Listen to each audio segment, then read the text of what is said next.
असे काय मंडळी, टाइम झालेलो रात्रीचे 7:45 तोपर्यंत आई घेऊन येली घरात पिशवी आणि ती पिशवी दिली मी दिव्याकडे, कारण आई बोलली जाऊन येवा दुकानावरती.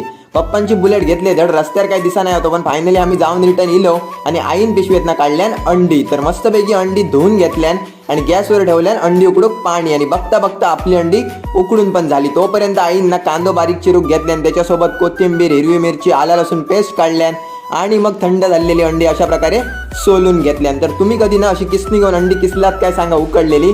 आम्ही तर किसून घेतलं आणि त्याच्यात आईने ॲड केल्यान कांदो, आला लसूण पेस्ट, कोथिंबीर, हिरवी मिरची, मीठ आणि फायनली बेसन, आणि भजी मळतात ना तसा पीठ सगळा मळून घेतल्यान. आणि आता ना असे सेम टू सेम चमचो घेऊन ना चमचा हलक्या पाणी लावून अंड्याचे असे आकार करून घेतल्यान आणि तापलेल्या तेलात सोडून घेतल्यान. तर अंडी असल्यामुळे त्याला गेलो फेस, आणि बघता बघता आपले पकोडे रेडी झालेले आहेत, म्हणजेच भजी. तर सगळ्या घेऊन दिले वळेत. तर मंडळी येवा आमची अंड्याची भजी खाऊ, आणि व्हिडिओ आवडलो तर नक्की लाईक करा, कमेंट करा आणि सबस्क्राईब करा.